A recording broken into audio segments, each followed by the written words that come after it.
بسم اللہ الرحمن الرحیم۔ حضرت عبداللہ ابن عباس رضی اللہ عنہما بیان کرتے ہیں، رسول اللہ صلی اللہ علیہ وسلم نے دعوت اسلام دیے بغیر کبھی بھی جہاد شروع نہیں کیا۔ ام المومنین حضرت عائشہ رضی اللہ عنہا بیان کرتی ہے، ایک دن حضور صلی اللہ علیہ وسلم میرے حجرے میں موجود تھے کہ ایک بڑھیا بارگاہ عالی میں حاضر ہوئی۔ آپ نے بڑھیا سے پوچھا، آپ کون ہیں؟ اس نے جواب دیا، جثامہ مزنیہ۔ جثامہ بدصورت کو کہتے ہیں، اس لیے آپ نے تفنن تبع کے طور پر فرمایا، تو حسینہ مزنیہ ہے، یعنی خوبصورت ہے۔ آپ نے اس خاتون سے حال احوال دریافت کیے۔ اس نے عرض کیا، حضور میرے ماں باپ آپ پر قربان ہو، سب کچھ بہتر ہے، میں خیریت سے ہوں۔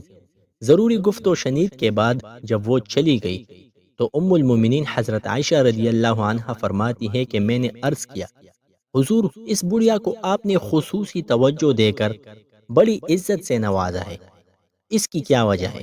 آپ نے فرمایا، یہ بڑھیا خدیجہ رضی اللہ عنہا کے زمانے میں بھی آیا کرتی تھی، اور حسن اخلاق سے پیش آنا بھی ایمان کی علامت ہے۔ حضرت عبداللہ ابن عمر رضی اللہ عنہما فرماتے ہیں کہ نبی اکرم صلی اللہ علیہ وسلم نے ارشاد فرمایا، جس نے اللہ تعالیٰ کے سوا کسی اور کی قسم کھائی اس نے کفر کیا۔ حضرت ربیعہ بن عباد الدولی رضی اللہ عنہ بیان کرتے ہیں کہ میں نے ہجرت مدینہ سے پہلے رسول اللہ صلی اللہ علیہ وسلم کو منا کے مقام پر یہ فرماتے ہوئے سنا ہے، اے لوگو، اللہ تعالیٰ تمہیں حکم دیتا ہے کہ صرف اسی کی عبادت کرو اور اس کے ساتھ کسی کو شریک مت ٹھہراؤ۔ ربیعہ بن عباد کہتے ہیں، آپ کے پیچھے ایک آدمی کھڑا کہہ رہا تھا، یہ شخص تمہیں تمہارے آباء و اجداد کے دین سے دور کرنے کا حکم دے رہا ہے۔ میں نے قریب کھڑے ہوئے ایک شخص سے پوچھا، یہ کون ہے؟ تو مجھے بتایا گیا کہ یہ ابو لہب ہے۔ حضرت ربیعہ بن عباد رضی اللہ عنہ بیان کرتے ہیں، میں نے رسول اللہ صلی اللہ علیہ وسلم کو ذی المجاز بازار، یہ دور جاہلیت کا نام ہے، بعد میں اس مقام کا نام منا رکھا گیا، اس بازار میں یہ فرماتے ہوئے سنا، اے لوگو، اس بات کا اقرار کر لو کہ اللہ کے سوا کوئی عبادت کے لائق نہیں، تم کامیاب ہو جاؤ گے۔ ربیعہ کہتے ہیں، حضور صلی اللہ علیہ وسلم نے کئی مرتبہ یہ الفاظ دہرائے تو آپ کی آواز پر لوگ آپ کے گرد جمع ہو کر آپ کے ساتھ لا الہ الا اللہ کا ورد کرنے لگے۔ اچانک میری نظر ایک خوبصورت دو چوٹیوں والے بہنگے شخص پر پڑی۔ وہ کہہ رہا تھا، یہ شخص خود ستارہ پرست ہے، یہ جھوٹا ہے۔ میں نے پوچھا، یہ کون ہوئے؟ لوگوں نے کہا، یہ نبی اکرم صلی اللہ علیہ وسلم کا چچا ابو لہب ہے۔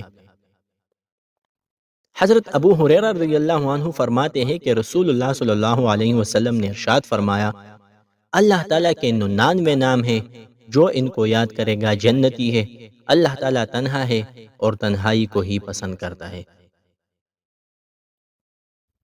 حضرت عتبہ بن مالک رضی اللہ عنہ بیان کرتے ہیں، رسول اللہ صلی اللہ علیہ وسلم نے مجاہدین کا ایک لشکر روانہ کیا۔ لشکر نے جا کر حملہ کر دیا۔ جنگ کے دوران مخالف قبیلے کا ایک شخص میدان جنگ سے بھاگ نکلا۔ ایک مسلم مجاہد تلوار سونتے ہوئے اس کے تعاقب میں نکلا۔ جب یہ مجاہد اس مفرور کے سر پر جا پہنچا تو اس نے کہا، میں مسلمان ہوں، لیکن مسلم مجاہد نے آؤ دیکھا نہ تاؤ تلوار ماری اور اسے قتل کر ڈالا۔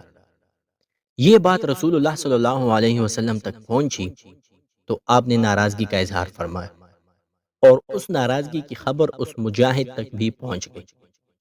پھر ایک مرتبہ نبی اکرم صلی اللہ علیہ وسلم خطبہ ارشاد فرما رہے تھے کہ دوران خطبہ وہ مجاہد کھڑا ہوا، کہنے لگا، خدا کی قسم اس نے اپنے مسلمان ہونے کا اقرار فقط اپنی جان بچانے کے لیے کیا تھا۔ آپ نے اس کی طرف سے توجہ ہٹائی اور خطبہ جاری رکھا۔ اس نے دوبارہ کہا، حضور خدا کی قسم اس نے صرف اپنے بچاؤ کی خاطر اپنے مسلمان ہونے کا اقرار کیا تھا۔ آپ نے اس مرتبہ بھی اس سے توجہ ہٹائی اور خطبہ جاری رکھا۔ اس نے تیسری مرتبہ پھر وہی الفاظ دہرائے تو آپ نے اس کی طرف توجہ فرمائی۔ اس وقت آپ کے چہرے اقدس پر ناراضگی کے آثار نمایاں تھے۔ آپ نے فرمایا، جو شخص کسی مسلمان کو قتل کرے اللہ تعالیٰ اسے پسند نہیں کرتا۔ آپ نے 3 مرتبہ یہی الفاظ دہرائے۔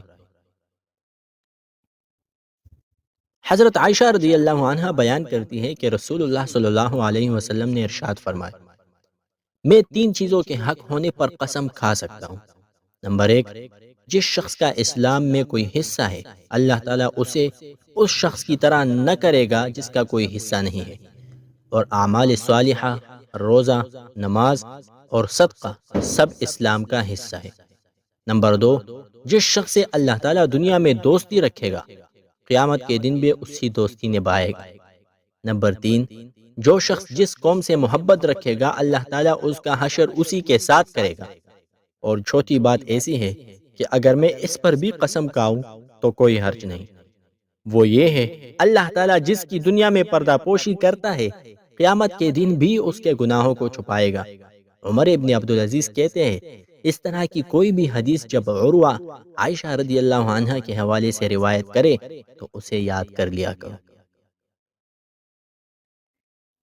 حضرت فضالہ لیثی رضی اللہ عنہ بیان کرتے ہیں، میں نے نبی اکرم صلی اللہ علیہ وسلم کی بارگاہ میں حاضر ہو کر اسلامی تعلیمات سیکھنے کی خواہش کا اظہار کیا، تو آپ نے نماز پڑھنے اور روزہ رکھنے کی تلقین فرمائی اور نمازوں کے اوقات بھی بتائے۔ میں نے عرض کی، حضور آپ نے نمازوں کے لیے جو وقت بتائے ہیں، میں ان اوقات میں بہت مصروف ہوتا ہوں، اس لیے آپ مجھ کو مختصر اور جامع سا حکم ارشاد فرما دے۔ آپ نے فرمایا، مصروفیت کتنی بھی ہو، عصرین کو نہ چھوڑنا۔ چونکہ یہ الفاظ ہماری زبان میں استعمال نہیں ہوتا تھا، اس لیے مجھے سمجھ نہیں آئی۔ میں نے سمجھنے کے لیے عرض کیا، عصران کا کیا مطلب ہے؟ آپ نے فرمایا، فجر اور عصر۔ حضرت ابو ہریرہ رضی اللہ عنہ بیان کرتے ہیں کہ نبی اکرم صلی اللہ علیہ وسلم نے ارشاد فرمایا، اسلام یہ ہے کہ تم اللہ تعالیٰ کے ساتھ کسی کو شریک نہ ٹھہراؤ، صرف اسی کی عبادت کرو، نماز اور روزہ کی پابندی کرو، زکوٰۃ ادا کرو، حج کرو، امر بالمعروف اور نہی عن المنکر کرو، اپنے اہل و عیال کو سلام کرو۔ جس نے ان میں سے کسی بھی عمل کو چھوڑا، اس نے اسلام کا ایک حصہ، اچھا عمل چھوڑا، اور جس نے سب کو چھوڑ دیا، اس نے اسلام سے ہی منہ پھیر لیا۔ حضرت ابو ہریرہ رضی اللہ عنہ بیان کرتے ہیں کہ رسول اللہ صلی اللہ علیہ وسلم نے ارشاد فرمایا، کیا میں تمہیں ایک کلمہ سکھاؤں، یا شاید یہ کہ ایک کلمہ پر رہنمائی کروں جو عرش کے نیچے جنت کے خزانوں میں سے ایک خزانہ ہے؟ فرمایا، تم پڑھو، لا حول ولا قوت الا باللہ۔ اس کے جواب میں اللہ تعالیٰ فرماتا ہے، میرے بندے نے اقرار کیا اور مان لیا، دل سے تسلیم کر لیا۔